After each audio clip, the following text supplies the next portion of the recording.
વિશ્વભરમાં લોકપ્રિય બનેલી આઈપીએલની મેચો હવે રંગત જમાવી રહી છે। આ વખતે ડ્રીમ 11 સહિતની સટ્ટા બેટિંગ એપ બંધ છે, પરંતુ ચસ્કો લાગ્યા બાદ વેબસાઇટ પર આઈડી લઈને જુગાર રમતા લોકો પણ સક્રિય છે। આ વખતે આઈડી પર જુગાર રમતા લોકોની સંખ્યા વધી છે। સાંજ પડે ને કેટલાક લોકો ફોન લઈને સક્રિય થઈ જાય છે, ત્યારે અંતે ભુજમાં પોલીસે આઈપીએલના જુગાર પકડીને પોતાની હાજરી પુરાવી હતી।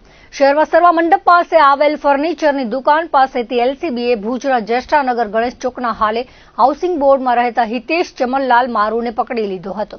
તે મોબાઈલમાં ચેન્નઈ અને દિલ્હી વચ્ચેની મેચમાં ક્રિકેટ ગુરુ નામની એપ્લિકેશનમાં લાઈવ અપડેટ જોઈ ક્રિકેટ હિસાબ નામની એપ્સમાં ચાલુ મેચની હાર જીતના ભાવ તેજી મંદીના સોદા લખી પોતાની પાસે રહેલા કીપેડ મોબાઈલમાં ગ્રાહકો સાથે વાત કરી તેજી મંદીના સોદાની હાર જીત કરતો હતો।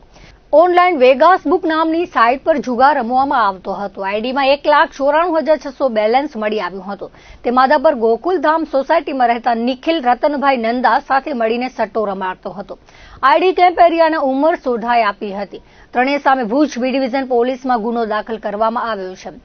એલસીબીએ કેસ કરીને હાજરી પુરાવતા અચાનક બી ડિવિઝન પોલીસને પણ સટ્ટો દેખાયો હતો, જેમાં રોયલ્ટી હાઉસ ચાના સ્ટોર પાસે રાજસ્થાન અને આરસીબી વચ્ચેની મેચમાં ઓનલાઈન સટ્ટો રમતા હાઉસિંગ બોર્ડના વિશાલપુરી સુરેશપુરી ગોસ્વામી નામના યુવકને પકડી કેસ કર્યો હતો। તેની પાસે રહેલી આઈડીમાં 4,000 બેલેન્સ મળી આવ્યું હતું।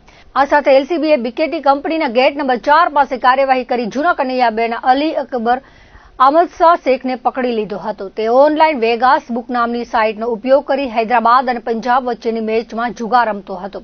આઈડીમાં 50,359 બેલેન્સ મળી આવ્યું હતું।